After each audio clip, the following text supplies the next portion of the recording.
Olá, queridos, tudo bem? Bem-vindos aí a mais um momento do nosso estudo da Palavra de Deus. Nós vamos continuar hoje então o nosso estudo no livro do profeta Isaías. E o nosso objetivo é tentar passar pelos capítulos 60, 61 e 62 hoje.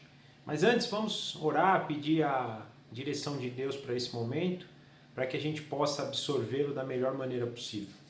Papai, obrigado por mais uma semana que o Senhor nos abençoa. Obrigado por quem o Senhor é, por tudo que o Senhor tem feito em nossas vidas.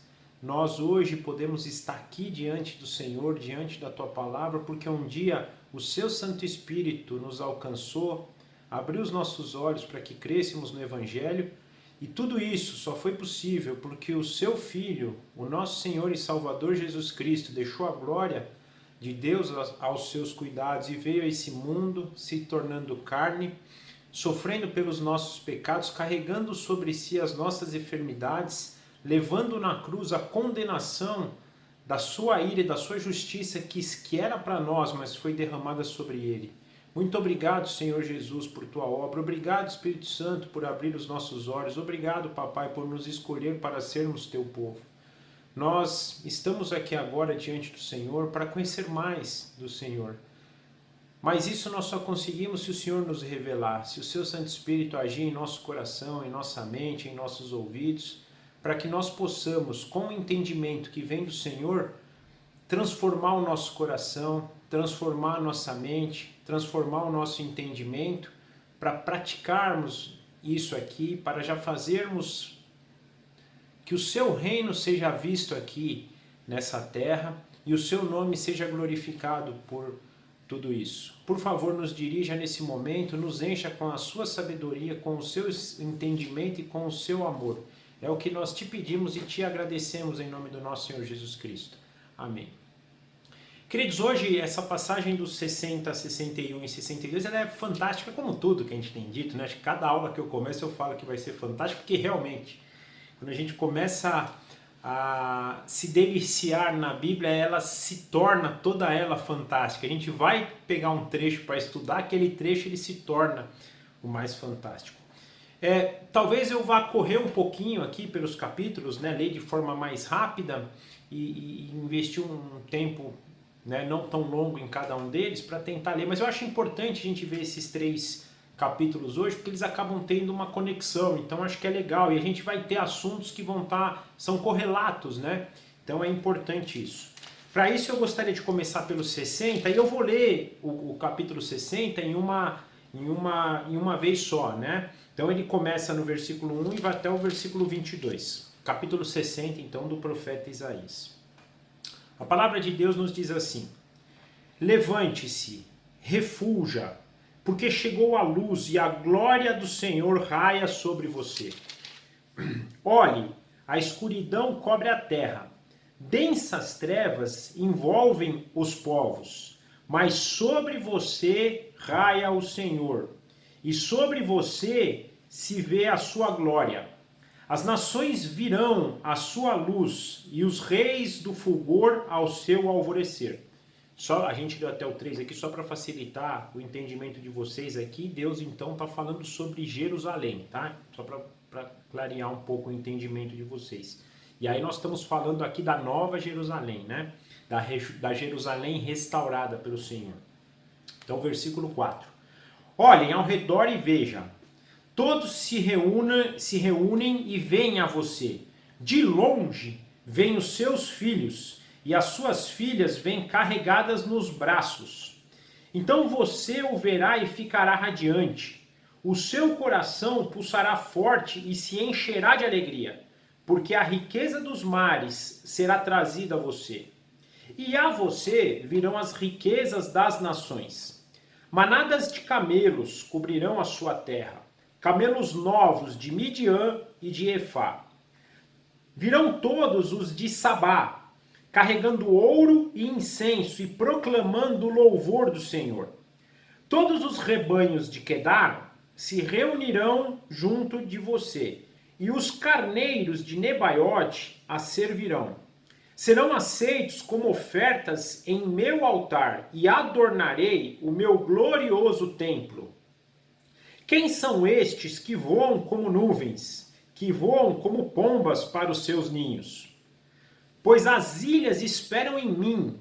À frente vêm os navios de Tarsis, trazendo de longe os seus filhos, com prata e ouro, em honra ao Senhor, o seu Deus, o Santo de Israel, porque ele se revestiu de esplendor.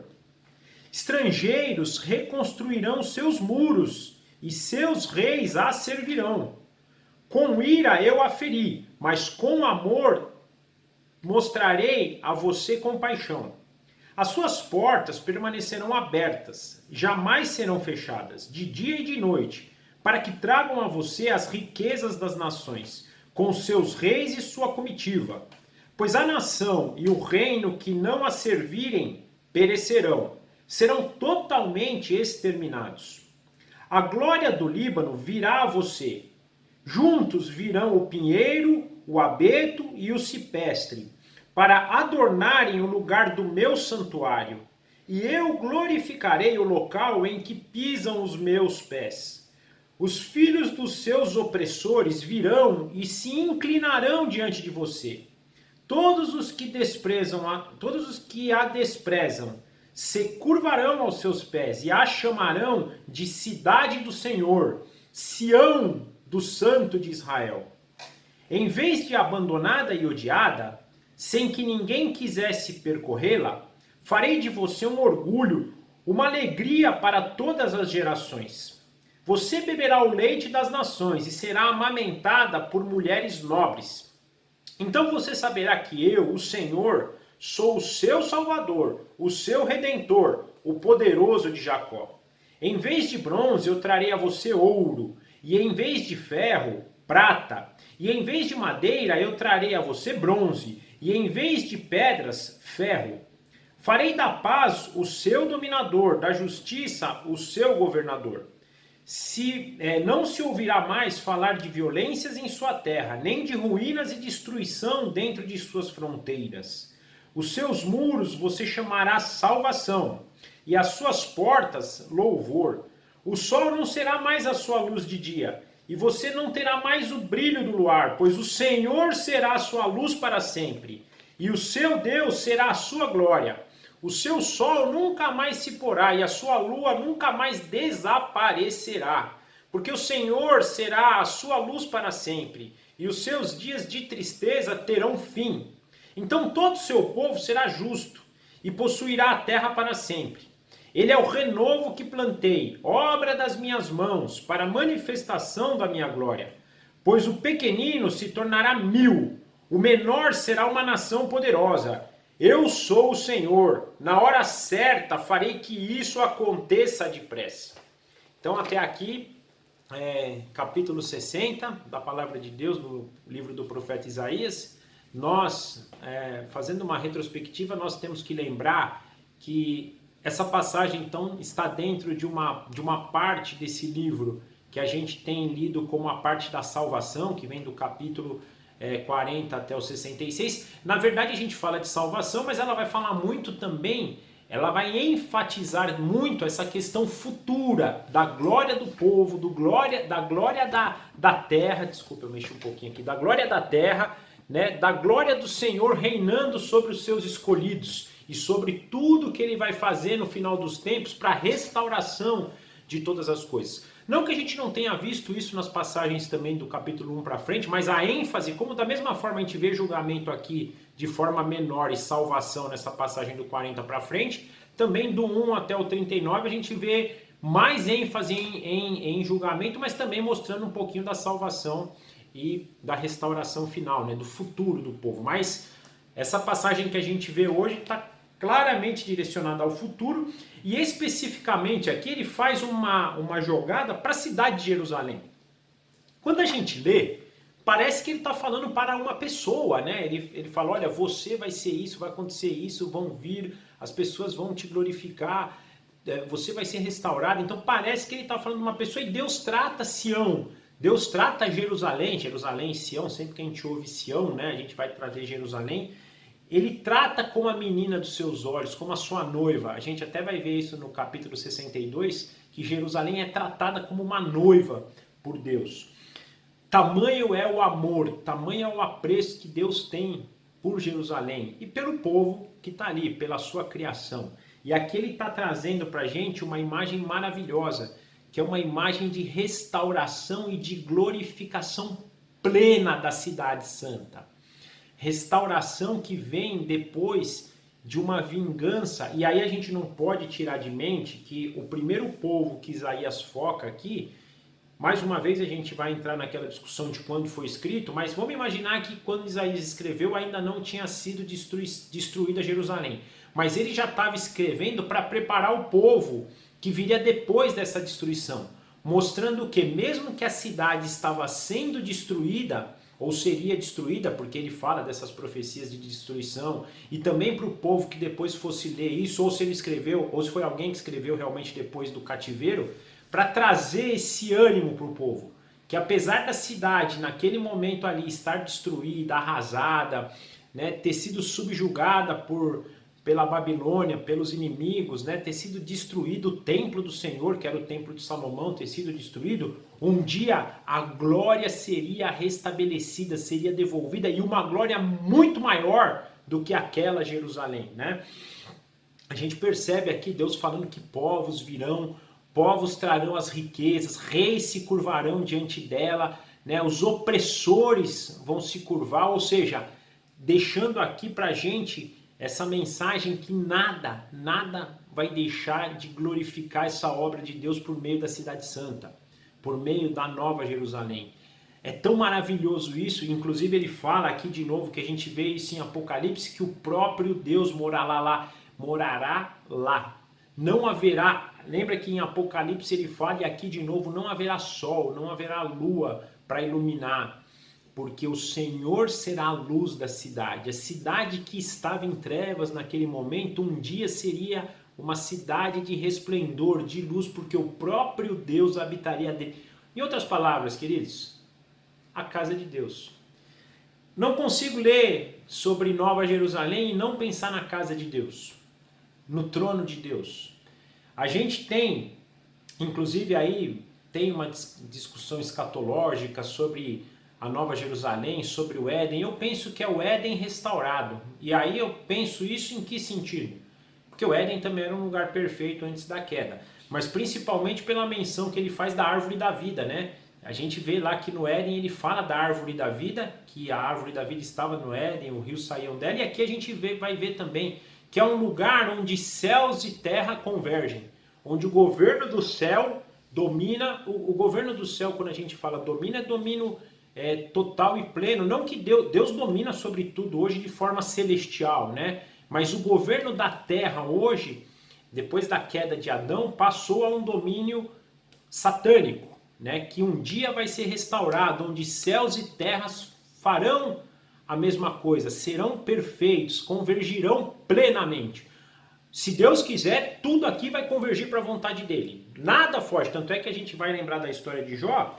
Quando Satanás pede algo para Jó, Deus tem que permitir. Jó não conseguia fazer nada se não fosse a permissão de Deus, mostrando que o reinado global ainda é de Deus. Mas esse reinado pleno, onde é 100% convergente, né?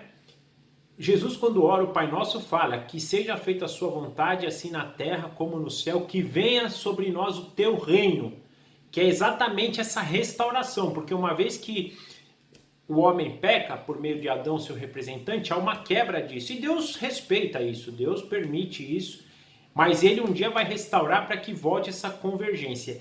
E o centro desse reinado será a Nova Jerusalém, será Sião com esse esplendor que nos é apresentado aqui, que já foi apresentado em outros capítulos, que também é apresentado em muitos profetas, é apresentado em Apocalipse, é apresentado em vários lugares na Bíblia. Tudo isso para nos mostrar os sofrimentos de agora, a destruição, tudo que vocês podem passar nessa vida é incomparável, é o que Paulo vai nos dizer em Romanos, é incomparável, Romanos 8, com a glória que nos é reservada, com a glória que está por vir aqui, ó, onde todos se curvarão, onde todos trarão os seus despojos para Deus. Só que uma coisa, quem vai usufruir disso? Somente aqueles que Deus escolheu. Todos trarão, mas nem todos farão parte do povo dessa nova Jerusalém. Apenas aqueles que, por meio de Deus, da sua escolha, da ação do Espírito Santo, creram na redenção por meio do Cordeiro que Deus envia e que Deus nos traz. Então, é muito sobre isso. Quando a gente lê passagens como essa do versículo 40, do capítulo 60, nós temos que trazer à mente a esperança. Nós não esperamos pelas coisas desse mundo. Na verdade, a gente deve, numa caminhada cristã plena com Cristo, plena com Deus, buscando a plenitude do Espírito Santo, se desvincular das coisas desse mundo e se apegar às coisas que estão por vir, a se apegar nessa esperança, nessa gloriosa cidade que é arquitetada e construída pelo próprio Deus para aqueles que Ele escolheu que habitarão lá. Esses que creem no Cordeiro, que creem em Jesus Cristo como Senhor e Salvador da vida deles, que eu entendo que hoje nós fazemos parte. Então essa deve ser a nossa esperança. Nós podemos usufruir das coisas aqui quando temos? Podemos. Nós não podemos nos desesperar quando não temos as coisas daqui, porque a nossa esperança... Então, quando a gente fala de pôr esperança, não é o fato de eu ter ou de eu não ter, não é isso. É o fato de eu depositar a minha esperança para ser feliz nisso. Ou seja, se eu tenho o carro zero da última geração, eu estou feliz. Se eu não tenho, eu estou triste. De jeito nenhum. Se eu tenho esse carro, eu dou glória a Deus por isso. Se eu não tenho, eu dou glória a Deus por isso também, porque eu não estou esperando por isso. Eu estou esperando pela cidade que está sendo edificada e construída pelo próprio Deus, onde eu morarei com Ele. Ele será a luz do mundo, Ele será o resplendor da glória sendo manifestada pelo teu povo. Ele vai nos dar um espírito pleno, o seu espírito pleno, para que sejamos santos, perfeitos, imaculados, para que vivamos para a honra, a glória e do louvor dEle, né? Tem um negócio interessante, eu estava esses dias andando de carro, eu estava vendo na estrada, né, mato, né, crescendo, mato todo irregular e tal, e aí eu pensando sobre isso, quando houve a queda, né, lá no Jardim do Éden, então vieram os cardos e abrolhos, né, que eu penso que são esses matos que não contribuem, pelo contrário, eles sugam das boas árvores, né, dos bons frutos, árvores, hortaliças, o que quer que seja, que são coisas, né, belas, eles sugam aquilo da terra para que essas coisas não cresçam no seu esplendor. Por isso a terra hoje é maldita. Eu fiquei imagina a gente sem isso, né, a terra perfeita. É a imagem da Nova Jerusalém. É a imagem do mundo restaurado do Senhor, que é um mundo que vai existir, é um mundo que nós seremos ressurretos, que nós viveremos em carne, gente. Não tenho, né? Eu, pelo menos, acredito nessa linha cosmológica, né? Que nós vamos ressuscitar em carne, habitaremos no mundo real, não é no mundo só espiritual, é no mundo real, restabelecido, onde nós viveremos em paz, justiça, santidade, glória, com todos os tipos de riquezas distribuídas de formas iguais para todos os filhos, um servindo o outro, um amando ao outro, e todos nós vivendo em harmonia, louvando e engrandecendo ao único que é digno de receber toda a honra, a glória e o louvor, que é o nosso Deus. Isso é o mais importante. Então essa mensagem aqui dos 60 deve nos trazer essa esperança, e era o que tinha o objetivo de trazer para aquele povo que estava ali numa preeminência, ou já estava vivendo com a cidade de Jerusalém destruída, a gloriosa cidade de outrora destruída, mas que estava trazendo essa mensagem futura de esperança, futura de glória novamente para a cidade. Então essa é a expectativa nossa aqui em relação ao capítulo 60. Agora eu vou ler do 61, o 61 eu vou ler do versículo 1 ao versículo 3 primeiro, porque aqui tem algo de suma importância para a gente. Capítulo 61, versículo 1. O Espírito do soberano Senhor está sobre mim, porque o Senhor ungiu-me para trazer boas notícias aos pobres.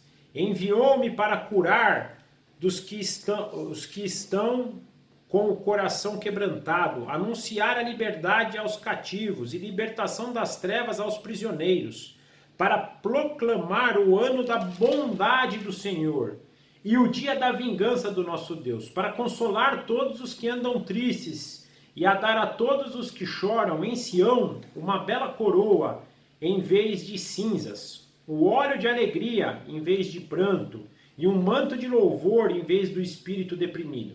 Eles serão chamados carvalhos de justiça e plantio do Senhor para a manifestação da sua glória. Então aqui, gente, essa passagem é de extrema importância porque é uma passagem que Jesus leu na sinagoga. A gente vai ver nos evangelhos, por exemplo, em Mateus, né? Jesus pega esse trecho e lê. Só que Jesus ele lê, então ele começa no versículo 1 e vai até o versículo 2, e ele para no versículo 2, na parte que diz assim, ó. Eu vou ler a parte que Jesus leu, tá? Desde o versículo 1. O Espírito do Senhor está sobre mim, porque o Senhor ungiu-me para levar boas notícias aos pobres. Enviou-me para cuidar dos que estão com o coração quebrantado, anunciar liberdade aos cativos e libertação das trevas aos prisioneiros, para proclamar o ano da bondade do Senhor. Ponto. Ele leu até aqui. E aí ele disse assim, fechou o livro. Normalmente na sinagoga eles tinham o hábito de ler, né, um trecho e explicar, que nem a gente está fazendo aqui. Jesus fez isso, só que ele fechou o livro e falou, esta profecia se cumpre hoje. Então, o que está dito aqui na palavra do profeta Isaías estava se cumprindo em Cristo. Porém, Jesus leu, como eu disse, até assim, para proclamar o ano da bondade do Senhor. Ele leu até aqui. Só que aqui em Isaías tem uma continuação, que diz assim, e o dia da vingança do nosso Deus. Jesus não falou essa parte, e o dia da vingança do nosso Deus. Ou seja, a profecia, pelo que eu penso, então, por isso, porque Jesus leu até só para proclamar o ano da bondade do Senhor, é que é uma profecia dividida em duas partes. E basicamente, uma parte de primeira vinda, direcionada à primeira vinda, e depois uma segunda parte direcionada para a segunda vinda, que é o dia da vingança, é o dia da ira do Senhor. Então aqui em Isaías, 700 anos antes, a gente já começa a ter menção e perceber que é a obra de Cristo, né? Ela começa na sua primeira vinda, mas ela tem uma consumação plena na sua segunda vinda, porque a primeira vinda é para proclamar o ano da bondade do Senhor, para libertar os cativos, para cuidar daqueles que estão quebrantados.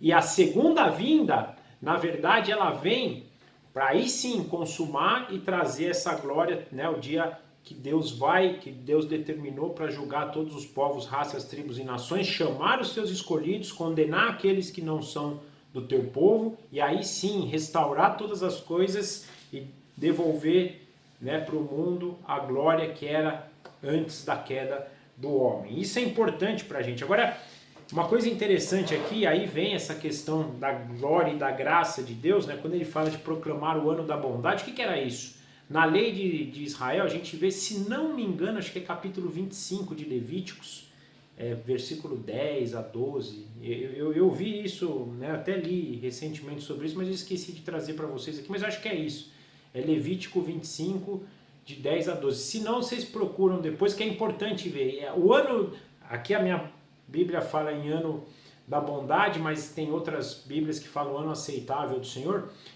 tem a ver com a questão do ano que era perdoado a dívida de um escravo. Então vamos imaginar o seguinte, eu viro escravo de uma pessoa porque eu tive que pegar dinheiro dela e agora eu tenho que trabalhar para ela para pagar essa dívida. Tinha ano para isso. Se chegasse naquele ano e eu ainda tivesse a dívida, né, eu poderia então receber como se fosse a libertação disso, né, o ano da liberdade, porque era a lei do Senhor que dizia isso. Só que tinha uma coisa, se eu quisesse, eu poderia fazer isso, mas eu poderia também, se eu gostasse, né, porque tinha senhores que eram muito bons para os seus servos, né, ou os servos achavam que os senhores eram bons para eles, se eles quisessem, eles podiam não aceitar, não, eu quero continuar escravo, aí marcava lá, tinha um negócio e ele ficava escravo para sempre. E aí tem muito isso, né, gente, olha, o ano aceitável é o Senhor, vai chegar um dia que Deus vai te dar o ano aceitável, ou você aceita, ou você vai ser do seu senhor, que no caso de quem é escravo do mundo é Satanás, o seu senhor, para todo sempre. Mais ou menos a marca da besta, né? Vai ter a marca da besta e nunca mais tem salvação. A gente fala de aceitar e Deus enviar, a gente também, fazendo um panorama bíblico, não dá para a gente entender que a aceitação parte só de nós, precisa da obra de Deus e do Espírito Santo na nossa vida para isso, mas só para a gente ter um pouco dessa situação, né? De que é o próprio Deus que nos livra da escravidão, que nos dá a libertação, que paga a nossa dívida, porque é o ano aceitável dele. E tudo isso vem por quê? Por Cristo. Deus ungiu, olha o que ele fala, o Espírito do Senhor, o soberano está sobre ele. Uma coisa interessante é o seguinte, eu queria aproveitar essa passagem para a gente não perder de mente aquele conceito de Jesus plenamente homem, mas Jesus plenamente Deus. Então, Jesus, quando vem encarnar, ele deixa a glória de Deus, ele não encarna com a glória de Deus, porque ele se esvazia, né? Filipenses fala isso. Ele deixa toda a glória que ele tem para o Pai. E ele vem sem glória nenhuma.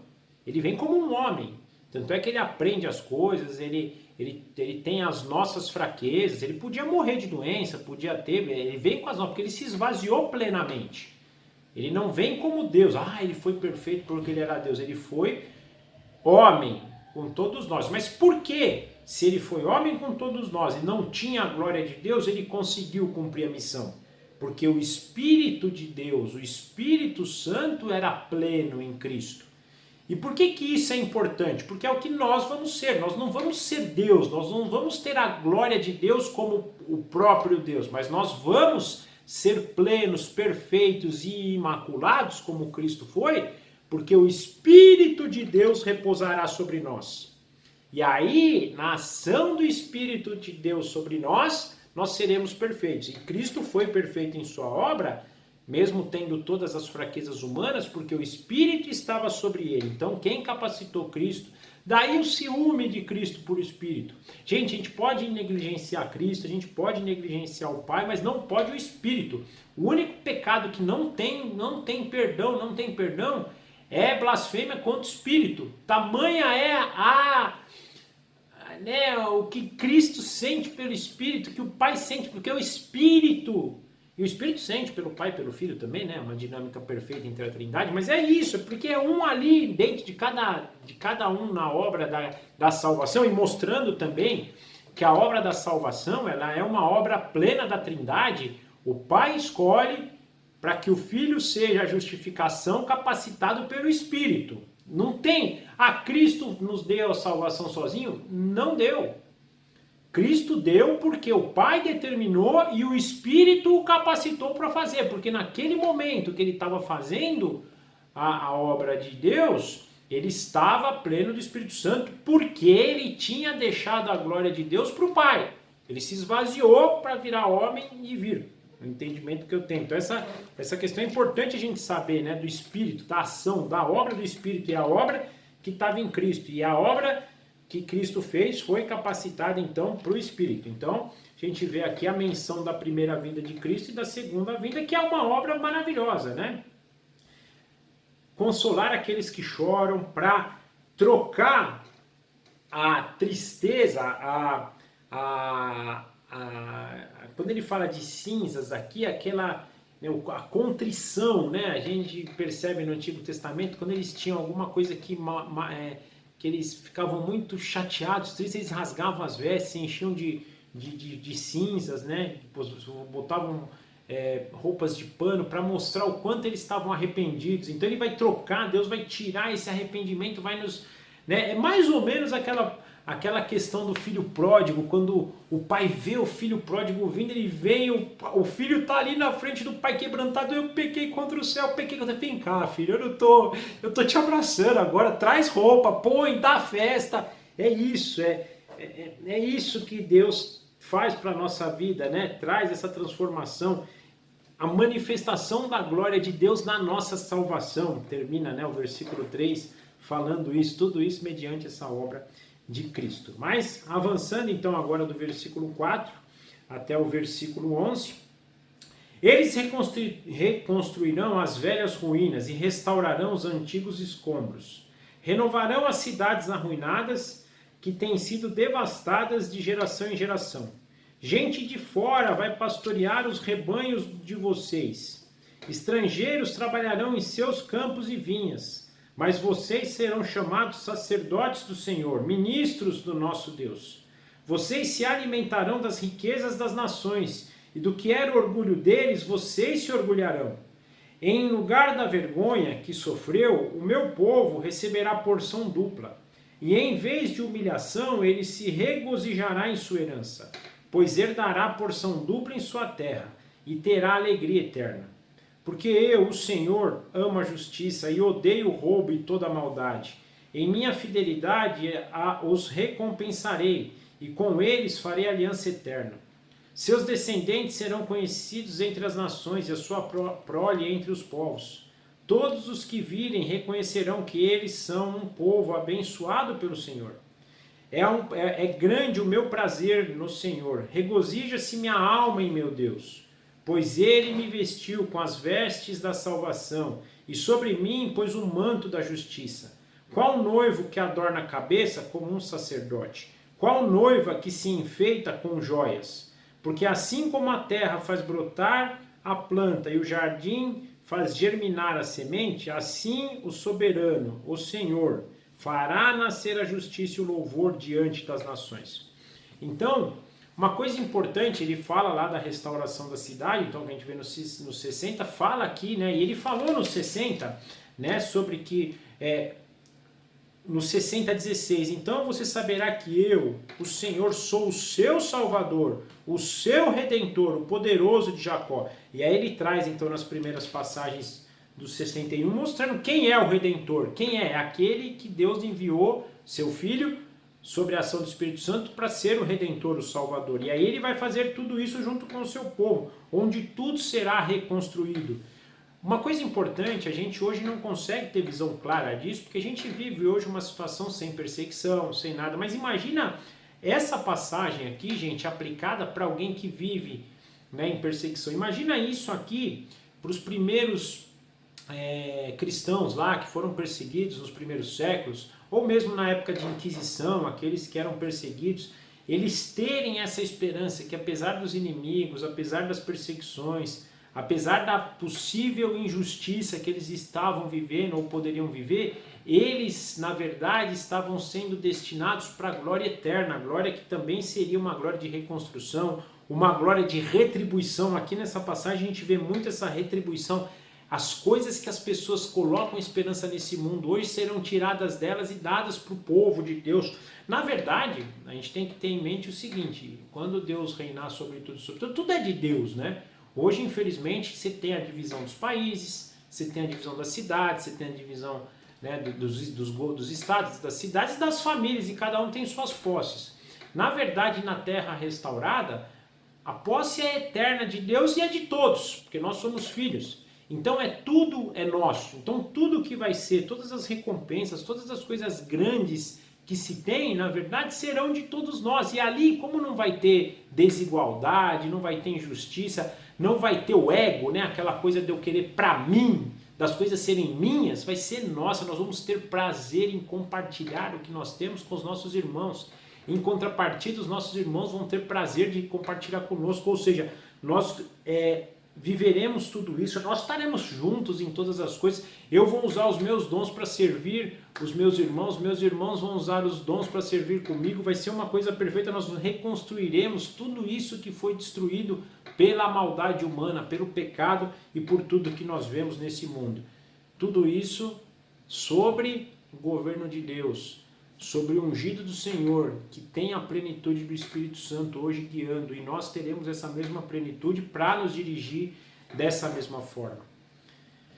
Vou repetir, para nós que não temos, né, não vivemos em perseguição, pode não fazer tanto efeito, mas imagina para quem tá. Agora uma coisa eu quero dizer, tá, gente, eu não sou da turma que acha que a gente vai ser arrebatado antes da grande tribulação. Eu acredito que nós passaremos na grande tribulação. É um assunto de muita discussão, você tem grandes pessoas que defendem um lado, outras de outro. Eu penso que sim. E a grande tribulação vai ser algo bem tenebroso. Vai ser algo mais radical, penso, do que, até porque Jesus fala, né, no sermão escatológico lá, a partir do capítulo 24 de Mateus, que vai ser algo que nunca foi visto antes.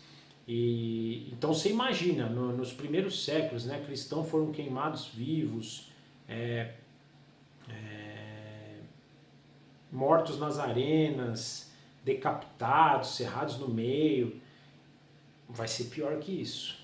Agora, aonde vai estar o alicerce para que as pessoas passem por isso com esperança? Em palavras como essa. Palavras que esses sofrimentos, e a gente vai até, tradição, não é bíblico isso, mas a próprio Isaías, existe a tradição que ele foi cerrado no meio. Onde está a esperança dele? Não é o fato dele perder o corpo dele aqui, ou de sofrer as coisas aqui, mas sim de usufruir dessa glória eterna. Isaías, eu acho que ele foi até feliz porque ele teve, né, esse prenúncio aqui. Deus, quando falou ao coração dele, trouxe entendimento para ele. Então penso que quando ele estava falando sobre isso, ele tinha essa esperança, ele tinha essa visão clara que um dia essas coisas iriam acontecer. Isso deve ser o que nos motiva. Se um dia formos colocados em perseguição, só um detalhe, né? Tem perseguição hoje também, a gente fala aqui do Brasil que não tem, mas você imagina alguém que está lá, imagina quem está lá no Afeganistão agora, os cristãos, o nível de tensão, essa palavra para eles deve ser algo assim animador. Na África, que o Estado Islâmico está, né, o islamismo, na verdade, eu não sei se é o Estado Islâmico, mas o islamismo está crescendo lá de forma, né, assustadora e eles perseguem os cristãos. Na China, tem tantos lugares que eles são perseguidos e essa palavra pode trazer para... Então, esses que perseguem hoje não vão ser nada diante da... E você vai ter a herança que eles acham que tem, na verdade, eles vão ser humilhados, você vai ser regozijado e você terá tudo que eles têm como herança. Então essa é a esperança que Deus dá aqui por meio do profeta, que era na situação também daquele povo de Israel que estava em cativeiro pelo povo babilônico, e a gente às vezes não tem noção da conquista da Babilônia em Jerusalém. Gente, foi algo a nível aí de grande tribulação, muito pesado, muito pesado, né? Destruição do templo para eles foi algo assim, né, fora da realidade. Eles tinham o templo e tinham a cidade de Jerusalém como a casa de Deus, né? Era onde a glória de Deus, né, se revelava. Imagina aquilo sendo destruído. Onde seria revelada a glória de Deus? Para eles ali foi algo, fora aqueles que foram mortos, né?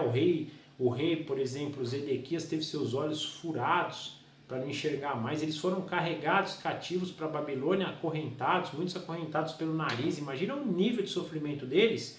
E o profeta aqui, para aqueles que ainda têm esperança, ele traz isso à mente para eles terem essa esperança e eles poderem continuar. E agora, para a gente fechar então o estudo de hoje, o capítulo 62. Por amor de Sião, eu não sossegarei. Por amor de Jerusalém, não descansarei, enquanto a sua justiça não resplandecer como a alvorada, e a sua salvação como as chamas de uma tocha. As nações verão a sua justiça, e todos os reis a sua glória. Você será chamada por um novo nome, que a boca do Senhor lhe dará. Será uma esplêndida coroa na mão do Senhor, um diadema real na mão do seu Deus. Não mais a chamarão de abandonada, nem desamparada a sua terra. Você, porém, será chamada Efzibá, e a sua terra Beulá, pois o Senhor terá prazer de vocês. Só um parênteses rápido, né? Efzibá significa o meu prazer está nela. E Beulá significa casada, tá? Só para a gente ter o significado, né? Assim como uma jovem se casa como uma noiva, os seus filhos se casarão com você. Assim como o noivo se regozija por sua noiva, assim o seu Deus se regozijará com você. Coloquei sentinelas em seus muros, ó Jerusalém. Jamais descansarão dia e noite. Vocês que clamam pelo Senhor, não se entreguem ao repouso e não lhe concedam descanso até que ela estabeleça Jerusalém e faça dela o louvor da terra. O Senhor jurou por sua mão direita e por seu braço poderoso: nunca mais darei ao seu trigo como alimento para os seus inimigos, e nunca mais estrangeiros beberão o vinho novo, pelo qual se afadigaram. Mas aqueles que colherem o trigo, dele comerão, e louvarão o Senhor. E aqueles que juntarem as uvas, delas beberão, nos pátios do meu santuário. Passem, passem pelas portas, preparem o caminho para o povo. Construam, construam a estrada, removam as pedras, ergam uma bandeira para as nações. O Senhor proclamou aos confins da terra: digam à cidade de Sião: veja, o seu Salvador vem. Veja, ele traz a sua recompensa e o seu galardão o acompanha. Eles serão chamados de povo santo, redimidos do Senhor, e você será chamada, procurada, cidade não abandonada. Aqui é importante a gente perceber isso, e aqui ele faz uma menção agora da cidade como uma noiva, né? Se a gente fala no 60 e um pedaço do 61 da restauração da cidade, agora põe no papel de uma noiva, do casamento, né? E penso que é na continuidade desse relacionamento. Relacionamento de Deus com a cidade e relacionamento de Deus com o próprio povo que está na cidade. O povo santo que Deus escolheu para habitar na cidade santa. E é maravilhoso isso, gente. Quando a gente vê um casamento perfeito, perfeito que eu digo assim, eu entendo que não há casamento perfeito, até porque são dois seres caídos ainda em restauração, né? Por mais que as pessoas sejam extremamente santas, né? O caminho para um caminho de santidade não é um casamento perfeito, porque eles ainda têm defeitos. Mas imagine a gente ter um casamento perfeito, idealizemos esse casamento perfeito. Por exemplo, quando a gente vai casar, imagina, ninguém casa imaginando que o casamento não vai ser perfeito, né?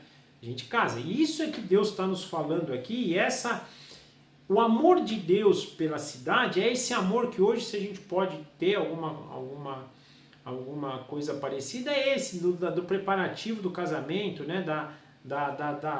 Dessa questão, né? Do amor inicial ali, daquele... Né? A gente, né, não creio que seja o amor, é a paixão ali, mas aquele sentimento que a gente tem ali, pré-núpcia, né? Que normalmente a gente aguarda, a gente ainda está com a pessoa em autoestima, autoestima que eu digo, infelizmente hoje, a gente vai construindo autoestima e vai aprendendo, né? O nosso cônjuge, a gente vai cada vez mais aprendendo a amar, e amar é bem diferente hoje do que eu ter um sentimento só. Não é que a gente não deva ter isso, mas é um sentimento só daquela paixão fervorosa, o amor conforme o mundo. Não, é você ter um amor, né, de construção conjunta.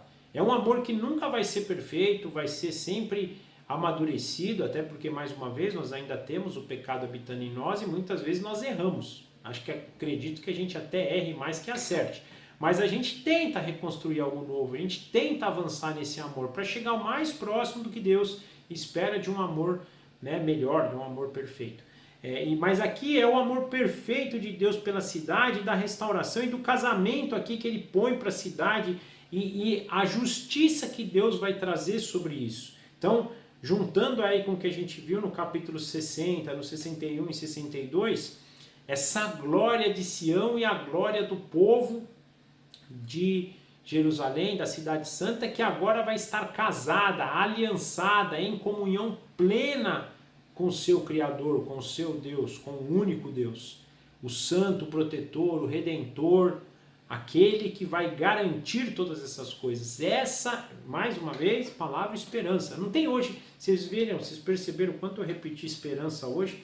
Não dá para a gente ler essas passagens e não trazer esperança ao nosso coração de que um dia isso aqui está reservado para todos nós. Por mais que essa escrita aqui, ela era para aquele povo, é para todo o povo de Deus de todas as gerações. Essa restauração plena é a garantia do próprio, porque o noivo é alguém que não é homem para mentir, é o próprio Deus. Então essas coisas garantidas aqui, toda essa glória que Deus traz para o seu povo, a garantia vem dele mesmo, da aliança que ele tem conosco. É um casamento, quase que a aliança está na mão de Deus, porque é o próprio Deus que garante a aliança. Não depende de nós, não depende do que a gente faça. É Deus aquele que vai garantir. ele não vai dar carta de divórcio para nenhum daqueles que realmente casaram com ele. Essa seria a leitura. Mas aqui ele continua falando, né? Eu falei um pouco dessa questão de casamento, porque ele chama um pouco aqui, principalmente no versículo 4, essa questão de casamento, mas ele fala de novo de todas as coisas, né, que ele vai dar para a cidade, do louvor, do suprimento, da sustentação, da proteção, da retaguarda, que é exatamente o papel que deveria ser de um noivo para sua noiva, né? A gente tenta cada vez mais caminhar nessa direção para ser assim, mas esse aqui, o Deus perfeito que nos garante isso, ele garante para a cidade santa, né? Então, esses 3 capítulos hoje, eles têm para a gente nos mostrar isso, nos mostrar os atos futuros. Para Isaías, quando estava escrevendo, era tudo futuro. Para nós hoje, nós já sabemos que o que foi dito aqui do capítulo 61, do versículo 1, uma parte do versículo 2 foi cumprido, outra parte vai ser cumprido no grande dia, que vai ser o dia que vai trazer todas essas coisas. Nós temos visto isso, né, no livro do profeta Isaías, desde o capítulo 1, o dia que Deus vai julgar todas as nações e vai restaurar para os seus filhos e dar para os seus filhos a nova terra, o novo céu, na verdade a restauração da terra e dos céus e a junção deles, como também o sofrimento eterno para aqueles que são inimigos, para aqueles que não conhecem a Deus e não seguem, não recebem os seus estatutos, né? Então é importante a gente ter isso também, que é a mensagem do livro do profeta Isaías tem dado para a gente. Uma coisa que eu queria, para finalizar, deixar para vocês é o seguinte: a gente quando lê Apocalipse e a gente lê Isaías, que é um livro que ele vai trazer, é um livro profético, mas é que ele tem grande teor aqui escatológico, né? Mas quando a gente for ler Daniel também, que dizem ser uma escrita do tipo Apocalipse, né? Quer dizer, de revelação de últimos tempos, ou com qualquer outro profeta, mesmo Pedro, quando fala sobre isso, Paulo também. O que eu queria trazer para a gente, em vez de a gente ficar buscando, e a gente vai acabar estudando em dados momentos, né, as linhas escatológicas, né, uma linha milenista, pré-milenista, pós-milenista, dispensacionalista, tradicional, e daí por diante. Indiferente disso, gente, e eu vou falar isso porque eu vejo quem defende a sua linha: mas se você não pensar nessa linha, você não vai ter essa esperança. Mas se você não pensar na outra... Eu não sei, eu tenho, como eu disse aqui, eu tenho defendido um pouco do que eu mais acredito, penso disso ser físico, penso que nós vamos estar restaurados, encarnados, isso com as bases bíblicas que eu tenho aqui, mas indiferente, até se eu olhar pela lente de alguém que tem algo mais espiritual, não me interessa, é uma glória de Deus. Se a glória de Deus, do jeito que ela é perfeita, ela é santa, ela deve trazer esperança, ela vai nos trazer paz, justiça, santidade, despojo, vai nos trazer galardão, vai nos trazer tudo. Então, e naturalmente, quando a gente sabe disso, que é o evangelho em completude, a gente passa a tirar os nossos olhos das coisas aqui hoje e vai colocar os nossos olhos para a coisa futura. Eu hoje fiz um post, eu dificilmente faço posts em mídias sociais, exceto as mensagens que a gente manda lá, que eu compartilho da igreja que eu estou aqui hoje. Mas hoje eu fiz um texto, tanto no Facebook quanto no LinkedIn, sobre isso. Porque o meu coração estava assim, bem atribulado sobre isso. Nós tivemos, né, essa semana um pouco difícil, a questão política, econômica. Graças a Deus, no final dela deu uma melhorada aí, né? Esperamos que seja realmente algo verdadeiro e algo duradouro. Mas indiferente disso, a gente gasta muito tempo discutindo de política, discutindo de vacina, de doença, de economia, né? Se vai dar um, se vai dar outro, se é radical, se não é, se nega, se não nega. Não tem problema, eu acho que faz parte isso, mas a gente tem que tomar cuidado se isso não está tomando a nossa atenção em demasia. Se nós estamos colocando os nossos olhos nessas coisas, porque mensagens como essa hoje devem nos direcionar para aquilo que está por vir, não para o que está aqui. E outra coisa, gente, mais do que isso, tem gente morrendo. Hoje, eu não vou dar em porcentagem, mas eu acho que grande parte dos brasileiros vão para a morte eterna. E a gente está falando de política, a gente está falando de presidente. A gente está falando se tem caminhoneiro, se tem, se não vai, se o cara fez bem em voltar para trás ou se não fez. Vamos pensar em Jesus Cristo! Porque sem Jesus Cristo é morte, as pessoas não vão gozar disso, as pessoas vão gozar de condenação. Eventualmente, posso dar uma opinião, posso falar, mas vamos proclamar o Evangelho. Vamos falar que se quem não crê em Cristo vai para a morte eterna, não vai gozar disso daqui. A gente precisa ter, a gente fala, eu estou falando a gente, eu vou falar a mim, eu mesmo. Essa semana eu estava em crise de novo, eu falo, o que eu tenho falado para as pessoas sobre Cristo? Eu até escrevi isso hoje como um desabafo para mim mesmo, eu estava precisando pôr isso para fora, porque eu estava extremamente triste comigo mesmo. Eu falei, não é possível, eu preciso viver diferente. Eu estou pensando no meu trabalho, eu estou pensando nas riquezas, eu estou pensando, mas eu não estou proclamando o Evangelho. Eu até postei isso hoje por causa disso, porque eu estou chateado comigo mesmo, eu preciso mudar. Essa semana eu tenho pensado muito sobre isso, tenho tentado conversar com Deus sobre isso. O Senhor me capacita para eu tirar meus olhos das coisas desse mundo e pôr meus olhos naquilo que está por vir, no teu reino. Na verdade, mais do que isso, né? Mais do que pôr os nossos olhos aqui no reino de Deus, é cuidar dos negócios do nosso Pai. Jesus, dos assuntos, desculpa. Jesus, quando foi perguntado, ele falou isso, eu cuido dos assuntos do meu Pai. Que nós possamos cuidar dos assuntos do nosso Pai. É difícil, eu estou dizendo para vocês que é difícil, eu estou brigando com o meu coração sobre isso, está uma briga difícil, bem difícil, mas graças a Deus, toda vez que eu sento lá, Deus põe a mão no meu coração e fala, calma, vai, vamos lá, vamos aos poucos. E é tão maravilhoso isso, a gente é filho de um Pai tão maravilhoso que graças a Ele não depende da nossa mediocridade, né? E é o que eu tenho lá, eu vou diante dele e falo, Senhor, mas eu precisava mais, e às vezes trava, mas ele fala, calma, você está indo, é dia após dia, você está se santificando, está buscando. Gente, eu estou vivendo isso na minha vida e gostaria de compartilhar isso com vocês para que vocês pensem nisso também. Pensemos de como estamos desenvolvendo a nossa salvação. Nós já somos salvos quando cremos em Cristo de coração, tá? Não é só de boca não. É quando o nosso coração entende que Jesus Cristo é o nosso Senhor e nosso Salvador. Só que depois disso também nós precisamos desenvolver a nossa salvação, que nada mais é que santificação. É nós nos santificarmos, nós nos encontrarmos cada vez mais parecidos com aquele que nos salvou.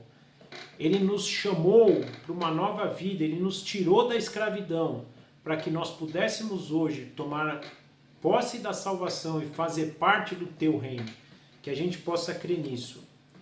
Que a esperança que nós vimos hoje, por meio daquilo que está prometido, daquilo que está por vir, da onde nós moraremos e com quem nós moraremos, possa trazer essa transformação na nossa vida, a gente possa caminhar para a honra, para a glória e para o louvor do nosso Deus. Amém? Desculpem a exaltação, que realmente foi uma semana que eu tive bastante conflito sobre isso, comigo mesmo, né? Lendo passagens como essa, eu estou lendo um livro, depois eu vou recomendar para vocês também, fantástico sobre isso, para a gente começar a tirar os nossos olhos. E esse livro tem me confrontado, né? Cada página que eu leio ali me derruba, assim. E apesar, gente, aqui uma coisa importante, isso não é motivo de tristeza, tá? Pelo contrário, apesar de dar momentos de tristeza, momentos assim, momentos que eu fico maravilhado, porque eu sei que Deus está indo lá dentro, no fundo do meu coração e tirando aquilo que não interessa. Pouco a pouco, cada dia ele vai e tira uma coisinha. Então, assim, apesar de ser triste no sentido que a gente fica às vezes uma semana, mas ontem, por exemplo, à noite, eu graças a Deus, graças a Ele, eu fiz uma sessão de louvor. Nossa, eu saí tão transformado. Parece que ele falou, eu sei, a semana foi difícil, agora senta um pouquinho, contempla, só louva. Eu só fiquei lá quase uma hora só ouvindo música, né, louvores, louvando a Deus, louvando. Chegou uma hora que eu me ajoelhei e me vi diante dele. Isso só pode ser dado porque o próprio Deus deu. Ele mesmo falou, cara, agora eu vou te abençoar. E aí a gente se sente as pessoas mais abençoadas. Então, assim, é uma briga, é uma guerra, porque é Deus matando o velho homem e fazendo resplandecer o Espírito dele sobre nós. Que essa possa ser, eu estou compartilhando isso com vocês e vou orar para que vocês também possam usufruir disso. E essa deve ser a nossa esperança, a gente se desligar das porcarias desse mundo e se apegar aos tesouros eternos, aquilo que realmente é assunto do nosso Pai. Que assim como Jesus, nós possamos tratar dos assuntos do nosso Pai. Queridos, por isso é hoje. Espero que vocês tenham uma ótima semana, que a gente possa, a semana que vem, estar reunidos de novo, para a honra, glória e louvor do nosso nome. Eu vou orar, terminando, e a gente se vê então a semana que vem. Senhor, muito obrigado pelas suas palavras entrarem em nosso coração. A gente não consegue, simplesmente não consegue se o seu Santo Espírito não falar por nós. Às vezes eu falo coisas que eu estou brigando comigo mesmo. Eu falo porque o seu Santo Espírito pede para falar, mas isso tem que ser produzido primeiro no meu coração. Então oro, por favor, que o Senhor transforme o meu coração, o coração de cada um dos nossos irmãos, o nosso coração. Na verdade, nós oramos pela transformação de todo o teu povo. Por favor, papai, não deixe que os nossos olhos fiquem presos às coisas desse mundo. Direcione a nossa visão para aquilo que o Senhor nos garante, para os seus assuntos, para aquilo que glorifica o teu nome, para a construção desse reino. O Senhor disse hoje que nós reconstruiremos as muralhas da sua santa cidade junto com o Senhor. Por favor, nos faça ter essa visão, para que a gente possa caminhar. Que mais do que uma discussão escatológica, se é isso, se é aquilo, ou mais do que da cosmovisão que a gente defende, existem pessoas maravilhosas e santas defendendo posições diferentes, mas que nós não nos apeguemos a isso também, a nossa esperança esteja no Senhor, porque da forma que for, diante do Senhor que brilhará sobre nós, não tendo mais nem sol nem lua, e a sua luz brilhando por nós sempre, vai ser perfeito. Da forma que for, não interessa, vai ser perfeito. Primeiro, porque o Senhor estará lá. E depois, porque o Senhor também nos abençoará com o seu Santo Espírito, nos tornando perfeitos para caminhar nessa direção. Muito obrigado por isso. Que a nossa esperança esteja nisso e nós possamos seguir e servir o Senhor nessa direção. Entregamos a nossa semana nas tuas mãos, entregamos a nossa vida, consagramos a nossa vida ao Senhor. Por favor, nos dirija por amor do teu santo nome, e é no nome do nosso Senhor Jesus Cristo que nós pedimos e oramos. Amém. Tchau, gente. Obrigado. Até semana que vem. Forte abraço aí.